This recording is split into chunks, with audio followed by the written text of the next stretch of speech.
constantly, sitting on this hamster wheel of rinse and repeat assets, it's going to kill motivation. It's going to kill people's desire to actually want to contribute. It's not going to teach anyone about the business. It's going to get you the lowest quality piece of content that you could possibly get to essentially check the box and move on to the next lowest quality piece of content.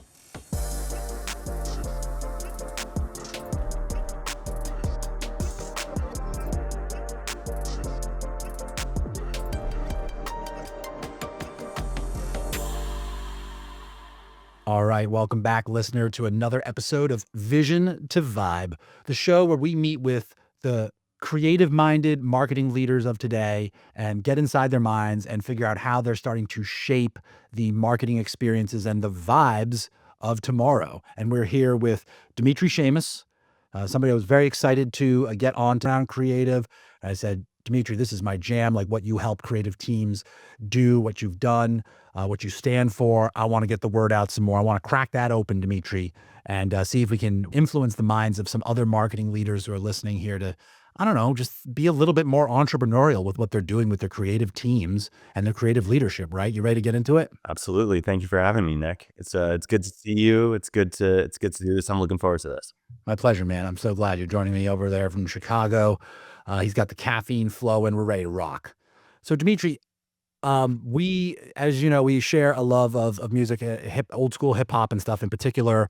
And I always like to ask my guests, because it's all about the vibe, like what would be a walkout track if we were at a conference or at a virtual event and I'm like, Dmitry Shamis, what would you like to walk out for your 20 or 30 seconds of vibe? And it's such a good question. And honestly, like I ended up creating an entrance music playlist on Spotify. That's not like all of the songs. It's as I'm listening to music, I just kind of append to it. And it's about 40 seconds. Oh my God, 40 songs deep. Perfect.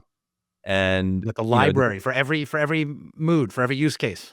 well, you gotta be prepared for Absolutely. it's like marketing, right? You need the right song for the right audience. But I'll tell Yep. you what's number one on the list and what kind of inspired me doing this, which is Beware by Big Pun.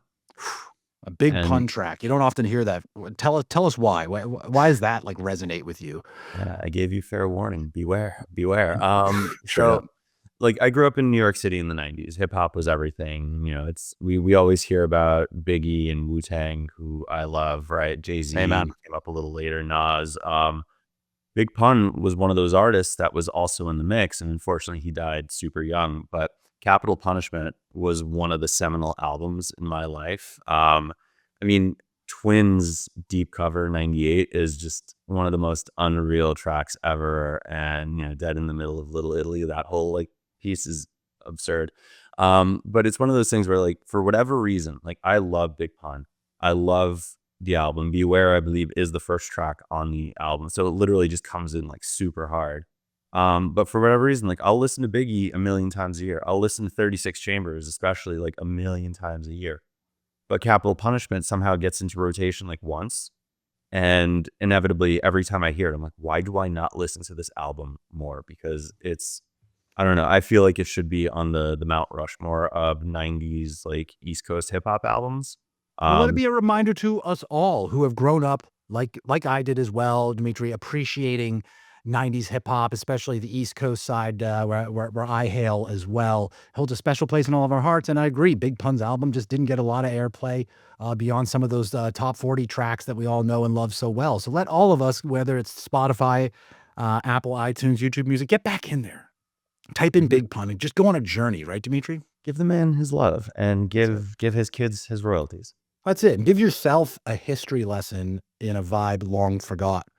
And I don't think they'll be sorry, Dmitry. So that's already golden nugget number one of this interview. And in true Nick Sal fashion, it was unexpected. I don't think anybody here was like, you know what, I'm looking up some Big Pun after this interview. But now you are, and you're going to be better off for it. So thank you for that. I always love to just get inside, personal side, music. Everybody's got different music tastes and stuff, whatever lights them up. So now we've done that. And Dmitry, I would always like to start with why. What drives you? You and I are fellow entrepreneurs who've gone out, started our own consultancies, coming from the marketing world as we have. And maybe you just want to catch us all up on what's your why behind what you're doing. And more specifically, because I've been reading you a lot in your newsletter, like what do you feel is broken about how creative teams that you have built and led and managed in the past, and those of your clients, what's been broken about how they're traditionally staffed, led, and assigned work today? I mean, dude, we can do a whole episode on we could do a whole series on that question alone, probably. Word. I think, if I was to distill it down to a single kind of idea, and then we could jump into things from there, I think creative teams are wasted. I think creative teams are bogged down in busy work, low complexity, repeatable work that's focused solely on lead gen, and they are not able to actually be creative. When I started the creative brand, the mission was to let creatives be creative again, essentially. Be again is not a shout out to anything. It was just one of those things where, like, Yeah. I feel ultimately, going from like 2015, 2016, probably. There was So a time, is all you're trying to say. There was a yes, time, there was and a we can time get where back to creatives that were time. creative. Yeah. I think, and no disrespect to all of the lead gen and growth professionals who are tuning in, I love you. I think brand and demand is the ultimate, PB&J. But Yes. I think there was this major, major shift into, like, let's just bombard all these, search and the social networks and do all this paid work, and it'll just generate all this business. And no one stopped to consider what that was going to do to the brand, and how that was essentially, while at first a means to generating more business, it turned into a means of just throwing yourself into the pit with all of your other competitors and not differentiating yourselves. And when creative stopped being creative and started just spinning out paid ads, that was when that initially happened. So I want creatives to be creative, and I want them to be able to take big swings.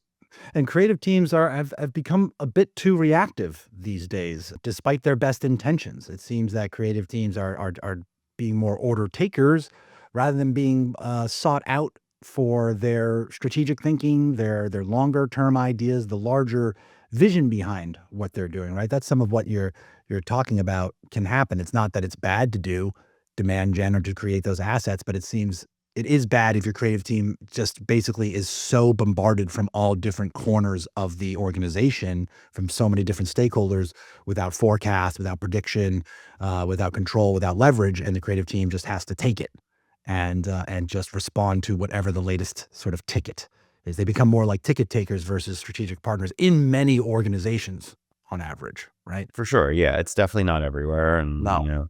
you and I both came from HubSpot, and I worked really hard to grow that creative team into a partner organization rather than be a support organization. But the rationale behind that was that if you want to do something different, you need to do something different. And just constantly sitting on this hamster wheel of rinse and repeat assets, it's going to kill motivation. It's going to kill people's desire to actually want to contribute. It's not going to teach anyone about the business, and ultimately it's going to get you the lowest quality piece of content that you could possibly get to essentially check the box and move on to the next lowest quality piece of content. Because when you're in that service mindset, and when you're working within a service-based organization, and there's nothing wrong with service. I want to be very clear about that, right? Like, we're all in service of something. We're all meant to help. We're all here to help in different kinds of ways. But there is a skill set that creative teams have, that creatives have within their individual disciplines as well, that marketers and sales people don't have. And where the magic truly comes from is the data and the insights that the marketers can provide, the thoughts and ideas that are good starters, understanding the channels, and then bringing that knowledge over to the creative team and saying, hey, here's what I know. Here's what we've learned based on these projects or these campaigns. Here's where people show up. We need a solution for this problem. And the creatives will have means to solve that problem in innovative and unique ways. When a marketer comes in and says, this is exactly what we need to do, you're going to get something that may be proven, but it's something that's been done. And it's Mhm. usually something that's been done a million times before, which means that regardless of how good the execution might be, it's just going to blend in with everything else. Whereas the creatives are, you can't be a good creative without understanding trends, without understanding what's happening within the market, without understanding what's happening in your discipline and the corresponding disciplines around you. So they're able to say, okay, I understand the problem. I see what you're trying to do. What if we did X? What if we did Y? What if we tried multiple approaches to do whatever? And then the two sides just need to beat it up and get to that best possible idea. When you're coming in with, this is the prescription for exactly what I need, you'll get you'll get what you requested, right? And you'll be limited by your own exposure to the world, which may or may not actually show you what you're looking for or get you what you're looking for. So, Dmitry, you have this perspective because, as you mentioned a moment ago, you came up from the HubSpot creative and marketing organization, and you came from an individual contributor role, and then over the years moved up and was eventually offered the position to lead the entire creative team at HubSpot. So, you've seen this. What did you do as you moved from being an individual contributor, a creator who oftentimes, let's admit it, like just sometimes is on the receiving end of that?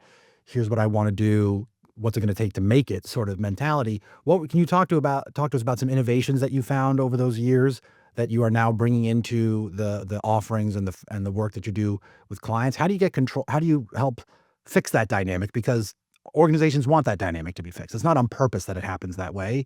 So what are some ways that you've helped sort of fix that so both sides can still get what they want and help solve for the customer?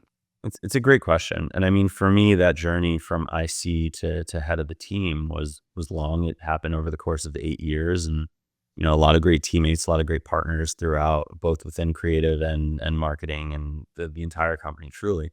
But a lot of it came from understanding where our limitations were. And when you have a skill-based limitation, well, you either go out and learn or you hire and you get that skill set. When you have a bandwidth limitation, that's when you need to start getting creative, because bandwidth No pun limitation. intended, but maybe a little pun intended. Oh yeah, I didn't even. We'll That take didn't. it. We'll take it. Yeah, it didn't. Honestly, didn't even click. But like, you usually run into those limitations because you don't have the resources to hire more or bring on an agency or a freelancer. So you really need to start thinking through, like, well, how do I, how do I get the most out of my investment here? How do I get the most out of my people? But I'm not the type of leader that will break my team's backs. Like, I respect them and value them as humans way too much to just put them through the meat grinder. And so that meant we needed to start thinking out of the box. And that led me to this place of, there's a lot of work that we're doing. And I saw this literally just like as an IC web developer at the time, where, I came in and basically I had the equivalent of like just 20 landing pages on my desk Right. on day one of work. And I was like, Right. hey, we have these webinars and ebooks and reports and all these things that we're doing. Like, so you want me to build the same web page 20 times? And they were like, Right. yeah, for sure. Like, this Yeah. is this is content. This is inbound marketing. This is what works. I was like, all right, we're gonna do this differently. Like, this Yeah. is not sustainable or scalable, And because I you can. think HubSpot was looking to you for that type of guidance too. They're not Yeah. saying it has to be done this way. We're saying these are some requirements that we have. What do you think? What's it going to take, Dimitri? Right? It sounds like you were at least invited to the table to think about how it could be done better, so that Well, HubSpot I wouldn't think. have to hire out agencies and increase the team. Well, So I definitely forced my seat at the table, to be completely honest with you. But that's not meant to I be a want to hear shot at about that. Just tips. So you don't have to talk about the specifics, but we want to hear about tips about that because I think a Well, lot it of was creatives one of would those like to have things that where, seat. like, it touches back to what I was saying earlier, when, like, if there's a way to do things, that's gonna be the way. And so landing pages were the way to do things. That was 2015. It's 2025. Landing pages are still the way to do things. Like, there's nothing wrong with the strategy or the idea. It was more like no one had pushed back, and that's Mhm. how I did it. So I said, okay, what you're asking me to do is very rinse and repeat, copy paste. Like, there are ways that we can make this more usable and have the marketers build these pages themselves. Well, what are you going to do then, right? Like, because that's Mhm. the only reason why you would ever hire web developers, to build landing pages, right? Wrong. Right. No, it's to build apps, it's to build tools, it's to innovate, it's to try different ideas and kind of push the envelope. And so all of a sudden, like, I sold through this vision. I said we could be doing better, and to everyone's credit, they were like, "Cool, go do it." Which, like, to this day, like, the utmost respect for all of that. And You we democratize some of the ability to create around the well, organization. You didn't make it something needs to be created. There's only one group of people who can do that. It's actually, let's help other people discover how, especially with of evolution, I'm sure, of many tools that we both know have come into the field that are very user friendly. The average sales rep can be quite creative now. 100%. It's about enabling, right? It's Yeah. all about enablement. But, like, it was interesting because, like, I had this vision. I saw this world of the sum being greater than its parts. And I was like, all right, if we could bring all of these organizations together, these groups, we can make some really just amazing work that's better than what we're being asked to do. Because even at that point in time, when there was collaboration amongst the teams, it was like, we're gonna, here's a design, we're gonna throw it over the fence. We, the devs, will receive it and do what we can and hope we can execute on it. We're not really in a position to ask questions, or it didn't feel like we were. So we're gonna do our best and then hope everyone loves it. And then when they didn't, we had to rework or whatever. That's right. And it was the case with videos. Like, it was just across the board. And so I was like, all And it's right, not particular to HubSpot. Once again, I think we're this is both going everywhere. out of our way to be like, this is not particular to an organization. This is Yeah. across many. I've been at multiple companies, as have you, before and since, and this is just something that happens. Yeah, yeah. That's exactly it. And this is an incredibly normal thing for a growing and scaling organization, where it's like, Yeah. okay, well, we're going to start with our designers, then eventually we're going to need developers, then we're going to start making video, and then people just come in and start working, and no one's really thinking about the silos that's creating, and inevitably, like, you have to break down the silos. That's just the nature of it. And so I wanted to break down those silos, and those same kind of ideas and thoughts that I had around dev and democratizing that. It was like, we could do this across the board with all of these disciplines. And so Mm-hmm. we started thinking about how we democratize the PM process and enabling a lot more kind of like clarity and transparency into what's going on. On the journey here, as you went, first of all, trying to overhaul the efficiency of the dev team, then working into some PM project management pieces and stuff like that. Were you able to see gains in efficiency? Was that part of what people started to see from your work? Where they go, whoa, Dmitry knows how to help scale teams. He knows how to get things under control and ship on deadline, like get things more to spec, like control the chaos around here. Were you starting to see little blips of that? And did that help you get a little bit more leverage, to get bigger seat at the table as you went? I mean, they kept giving me more budget and headcount, so I'd say something was working, right? You're doing good things with it. Yeah, something's came together. Sweet. But still, like, a lot of it was, there was always a lot of habit breaking that needed to happen, and education and enablement. And I'll never take all of the credit for it. I can't. There were too many people on the team who were critical in doing the work. I'm But sure they were pulling for the same thing. I think every creative yeah, of team course. I've ever worked with has hoped for this type of championing that you did. Zooming out here a little bit, Dmitry, can you talk to us a bit about your mindset?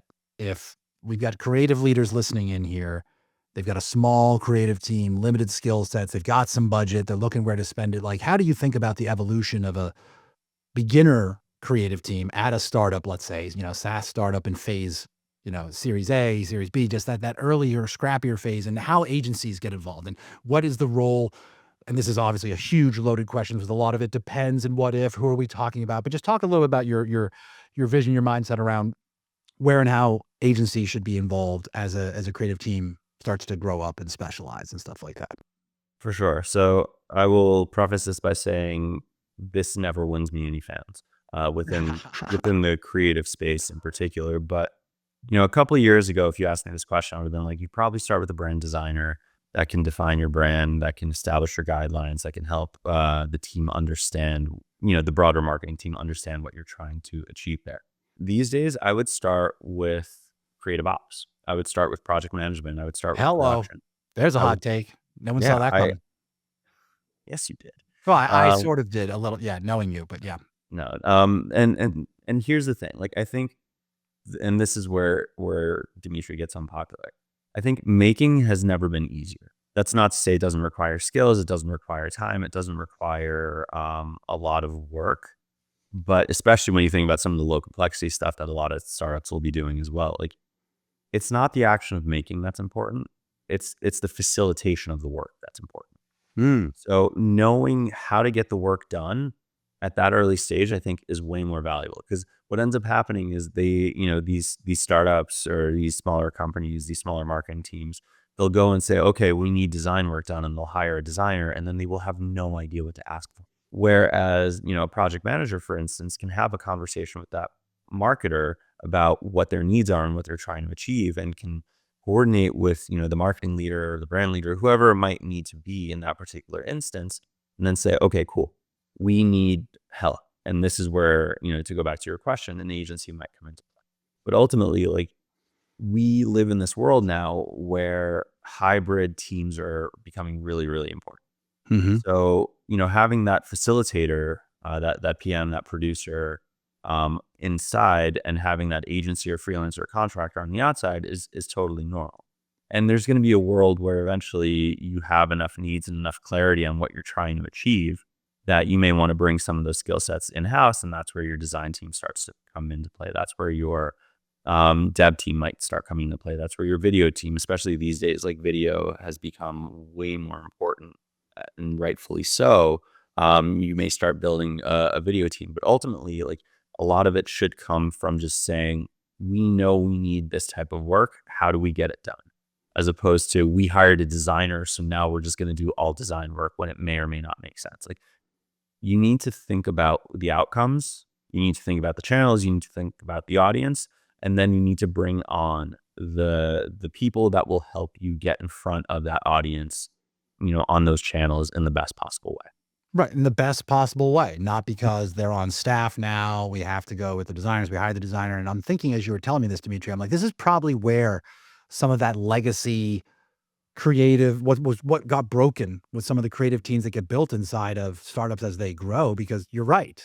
Designers, often the first person who gets hired. Is that person a project manager by trade? Is that person in their level, in their temperament, in what they're focusing on, what they have time to do, a type of person who's shouldering for a seat at the table and that type of thing? No. So they end up becoming reactive, receptive, and then they start yelling, "I'm getting burnt out." So then you get them another one, and that person is also not the same, is not, an ops person. So you're absolutely right. I've been on marketing teams like when we were at Drift during their real heyday, and when we finally got a project manager, a dedicated pure play project manager, suddenly that person became the fulcrum and the focal point of what's happening versus the creative lead being bombarded with, why can't you just get me what I want?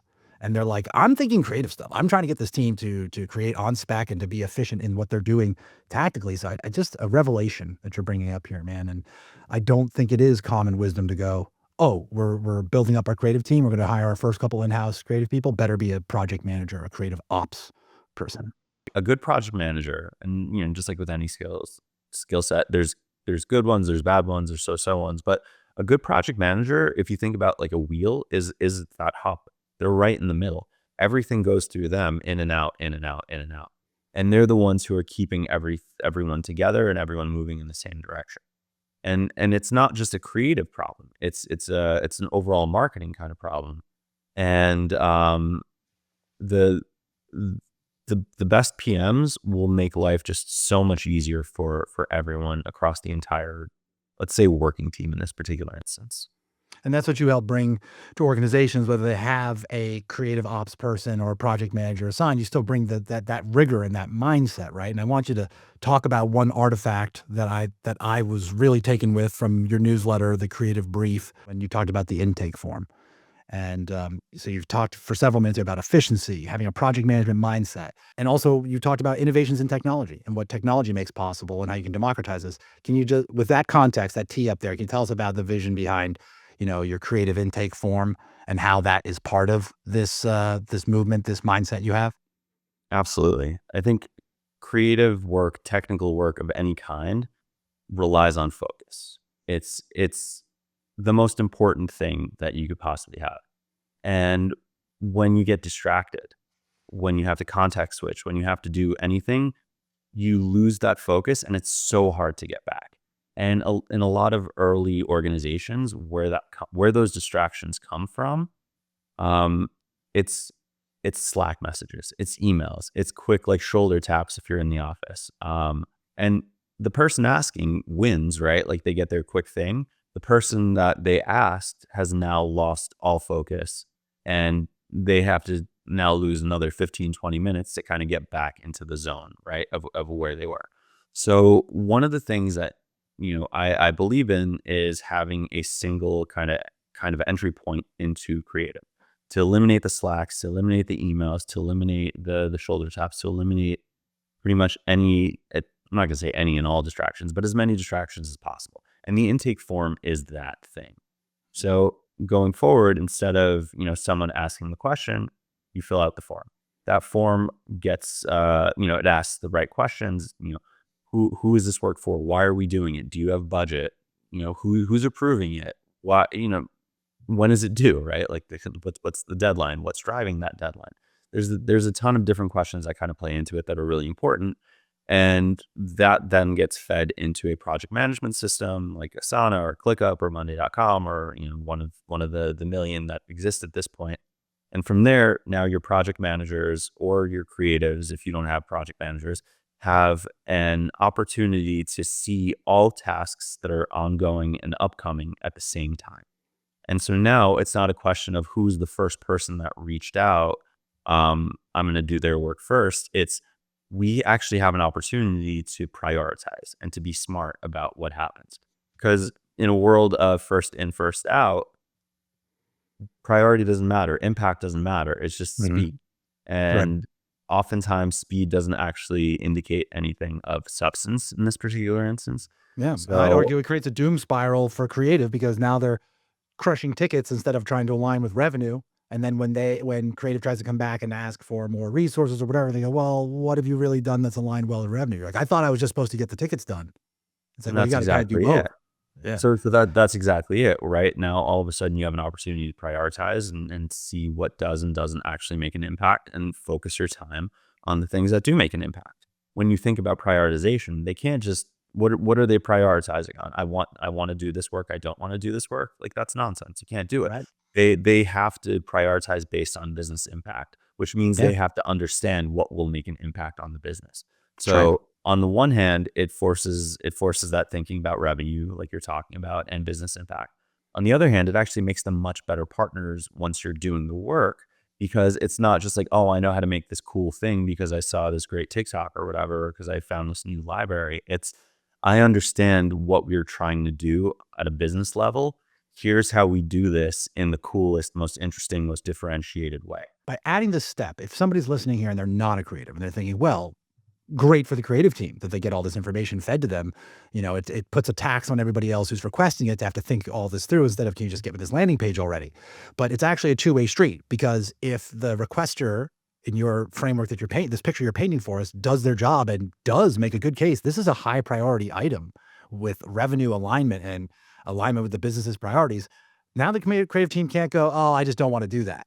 Or I'd Yeah. rather do this. Now they have to be accountable because like you said, the goal is to be the most aligned team with revenue and to make sure that's what you're prioritizing. So it puts accountability on both sides, I think. And what I love specifically about that point on accountability is that it also gives you the opportunity to say no. Yes. And in a speed-based system, you can't really say no. The ticket came in, you just gotta react to it. In a world of proper prioritization, sorry, this does not, the CMO said that we're working on A, B, and C this quarter. This does not fit the bill on any of those.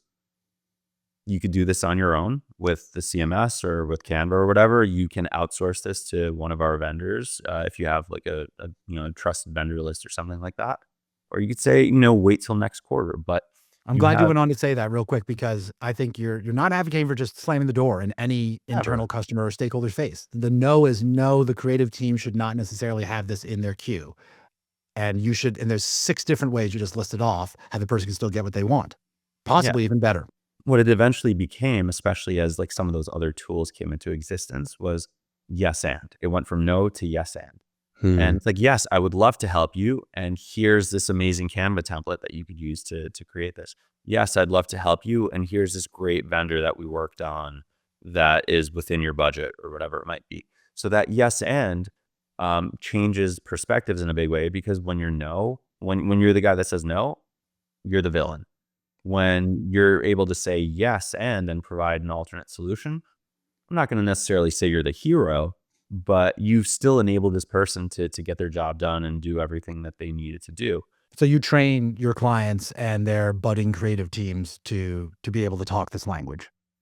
I try to. The reality is most non-creatives still don't fully understand, and I think that's okay. I think the reality is with any intake form, and this is any size company, like an intake form forces you to think about what you're requesting. When you make people think, all of a sudden it costs money because now you're taking a half hour to fill out that intake form. It should never take a half hour. Sure. That's an Yeah, to exact. be fair, I did nothing that you asked in the example that you showed would take a half hour for somebody who actually had thought through the request. And that's exactly it, where it's like, if you know what you're trying to achieve, it should take you 5 minutes. Mhm. And that five A lot of minutes, copy and paste out of old other documents, briefs, notes, whatever. You should have thought it through and discussed it with people, a little bit exactly. And if you internally. hadn't, now it forces you to think about the rationale behind the work, which is great. And in a lot of instances, people will kind of like self-qualify and be like, you know what? This is priority D. We said we were focusing on only A, B, and C. I'm not even going to submit this. And I know based on conversations that I've had in the past that I could do this on my own.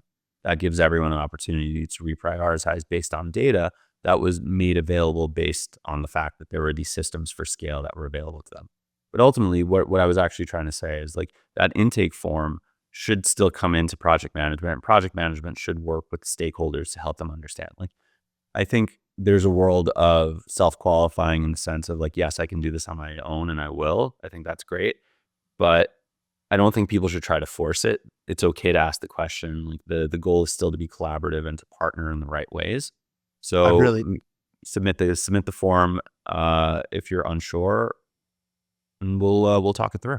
I'm glad to hear you say that. I want to underscore that for people listening here that because I've seen it done well the way you're describing as well. Like the best creative ops like project manager should be seen as a true partner to the Yeah, requesting stakeholders. They treat every request as legitimate. And it may be a legitimate opportunity to educate them on what self-service opportunities are, what resources are available, what the actual backlog looks like, the other stakeholders who are vying for the same resource. Like it's just a chance, if you come at it right, to build a bridge stronger. And once again, I don't think that should be on the designers, the developers, or even their direct managers to have to do that. It's not necessarily their mindset and what they want to be doing all day, project managing and sparring a little bit with stakeholders about the prioritization. But I think a creative ops mind, a creative ops sort of manager or consultant, a leader like yourself, is well equipped to have that conversation in a way that leaves both sides feeling respected, like coming away. Right? yeah. It's a subtlety. It's a subtle form It's a of skill. interpersonal. It's Yeah. not everyone can do it. And it requires training. It requires understanding. So it is a skill set, and helping everyone feel heard and understood and being able to convey requirements one way or the other. Like that's all really, really important. And that's why I think like project management truly gets slept on more often than not, because they're like the ultimate utility person on a marketing team. They might not be the one that's making, but without them, the making gets so much harder. I completely agree, and I think it's hard for people to fully appreciate if you've never had somebody in your creative organization who was solely there to think about project management, leadership, efficiency, alignment, and those types of pieces, instead of it being an extension, an add-on of some full-time creative uh, individual contributor's job or something like that. Dmitry, this is juicy. We got right into what I considered one of the biggest takeaways, which if you folks heard nothing else, really think about how you can use technology today. I mean, think about what Google Forms, Microsoft Forms, how far they've come, the ability to report, self qualify, take intakes and stuff like that. It's huge, huge takeaway. And shame, Dmitry, you have an article all about this. You talk to people about it. But in our like kind of final chapter here, man, can you talk to us just about your experience and just any tips about how creative can go from being this reactive, even sort of project driven organization to being a revenue driver, to being a profit center? I think it's like a holy grail and it's so elusive for most creative individuals and creative teams, even creative agencies, to be like, we're at the revenue driver conversation. Do you have any anecdotes, examples, or tips on that front? Because I want creative folks to see that if you can do this, what you're going to tell us here in a second, this is what gets you permission to do everything else you just talked about. Right. Yeah, I think there are a couple of things. Like first, like with anything, you got to start measuring. Mm. And what gets measured gets report. I don't know, whatever the It's saying. something, right? I don't know. Measures, improved, gets attention, gets measured, gets in the bar charts for the Yeah. board meetings. And so I think like there's a lot that creative teams are already doing that contributes to revenue that they are just discounting or not thinking about. And so anytime you partner with someone in marketing and they get up on stage and claim a win, like you're part of that win. The best marketing partners will always, lead the way. Absolutely. But the reality is like that work would not have gotten done if you did not participate in it. So I that's something I call like direct creative contribution to revenue. Then there's an indirect, like creative contribution to revenue, and that's all of the systems based work. So this number is going to be huge, and like CFOs will love it, which I think is fantastic because CFOs need to cut the check for you to build out your CMS and your Canva instance and your capsule and your Riversides and all the things. But ultimately, like that's your scale play, and so to be able to understand how much these self-service tools that you're creating are ultimately generating based on marketer and everyone else's activity.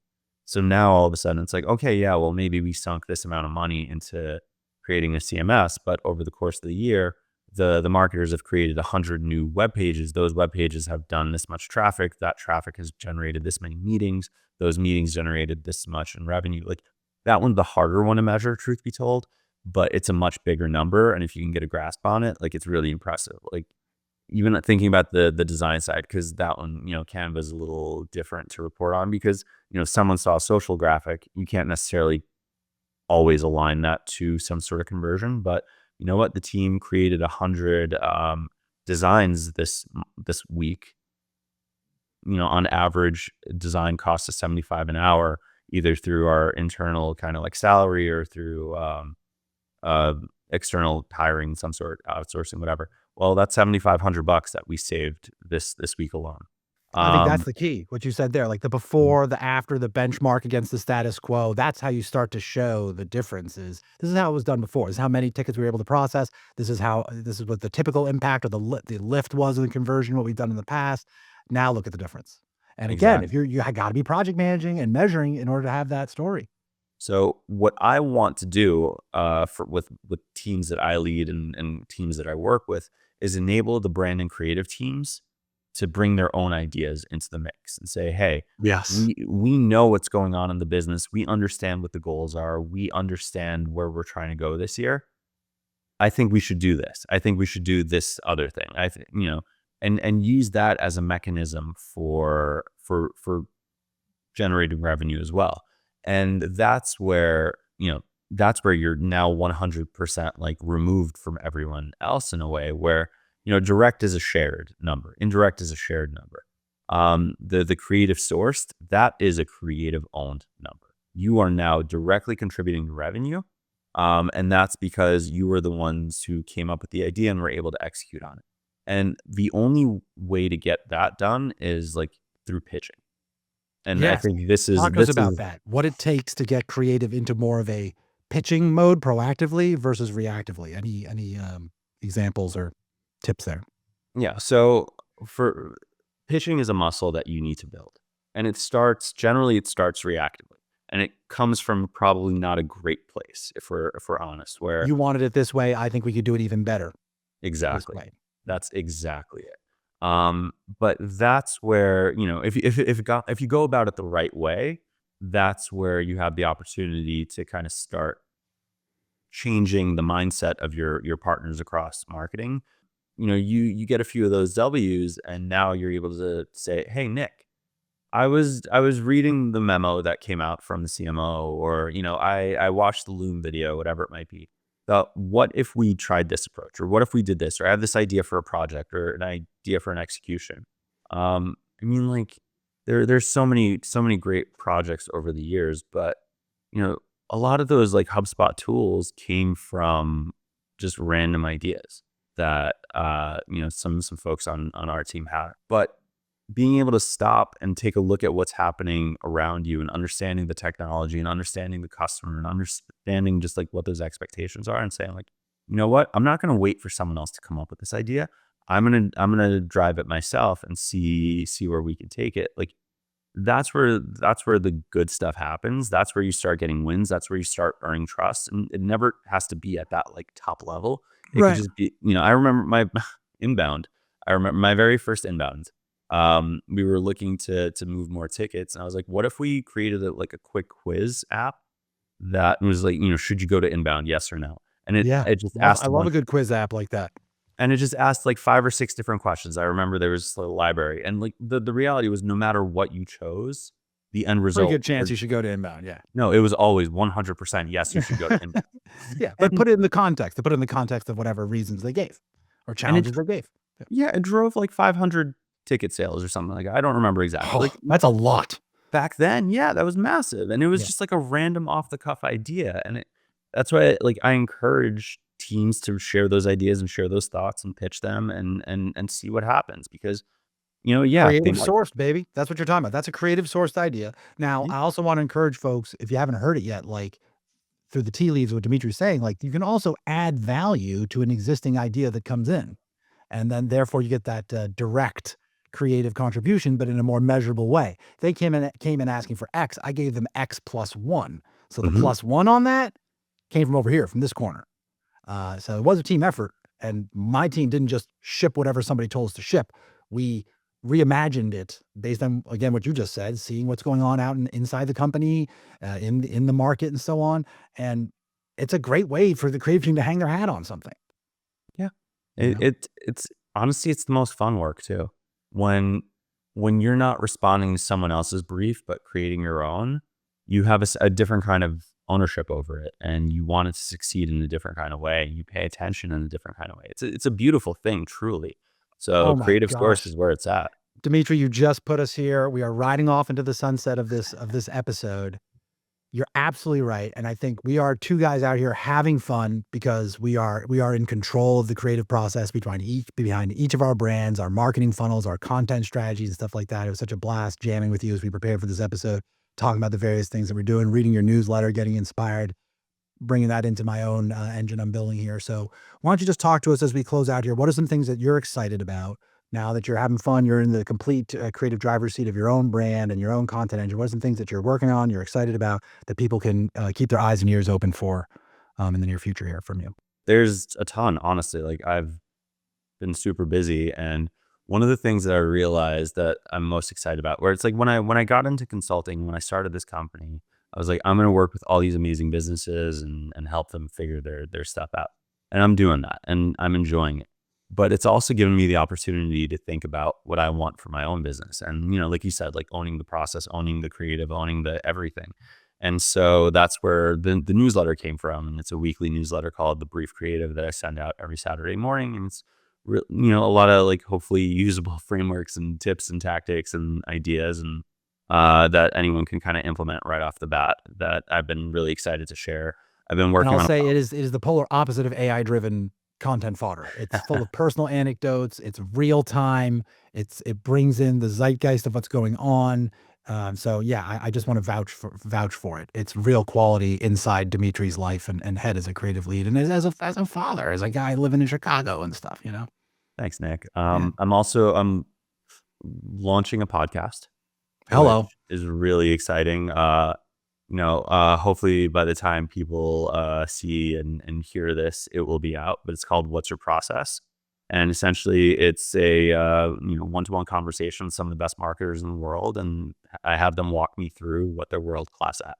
So I've been saying it's like how the world's best marketers do what they do. Um, I will have about 12 episodes, I think, in season one, and they'll be launching really soon. Really excited about that. Working on I'm some excited other. about that. I got some names to send your way, man. I've got Please some of your do. peers and other process builders, people who've helped get things under control and moving in the right direction creatively inside organizations. I'd love to at least recommend they subscribe. If not, maybe be considered as a guest. Absolutely. I got to start planning that season two already, Yo, yeah, which is wild because it's I'm very brainstorming. much not a podcast guy or anything like that, but You it's are. been, Come on now. You're being I don't know, modest. like I enjoy doing this, but I've never wanted to be the face of anything. I've always wanted to be kind of like the man behind the man. I mean, But not for nothing, Dimitri, and that's not necessarily where I file you under, but this is a reason, a driver behind this podcast is that there are so many great creative leaders, marketers, business people, whatever you want to file us under, who are doing amazing things, and they're not the ones shopping themselves around on podcasts. They're not the ones just doing this all to build their personal brand. They're doing the great work out there, and I want to tell their stories because they're far more likely the people I run into and work with every day, other than the person who just approves our budget, let's say. And I'm not trying to, give short shrift to any leader who does parcel out budget, but I'm just saying we don't hear from voices like you enough. And it's oh, I it's where some appreciate of you the real saying that. change gets done. Thank you. I just want to clarify, Dmitry, I've been calling you Dmitry Shamis for this whole episode. It's actually Dmitry Shamis. So forgive me on this. As a fellow Nick Salvatoriello, I just go by Nick Sal. I get a lot of mispronunciation. So Sorry about that, Mr. Shamis. Thank you. I appreciate that. No problem. We try to be exact here to a fellow creative. So just had to make sure I got that out there. It's a pleasure vibing with you here on the podcast. We learned a lot about your journey going from individual contributor to becoming a leader inside a world-class brand, fast-growing organization with a lot of different demanding stakeholders and fast-changing, pivoting priorities like HubSpot has been and continues to be as a really dynamic company. We heard a lot about how you've been able to express yourself as an individual in your own business and some of the process and mindset you're bringing to clients so that you can kind of help these creative teams punch above their weight and get a seat at the table of the revenue driving discussion. It's been an awesome journey, man. Thanks again so much for coming on and sharing. Thank you so much for having me. This has been a ton of fun.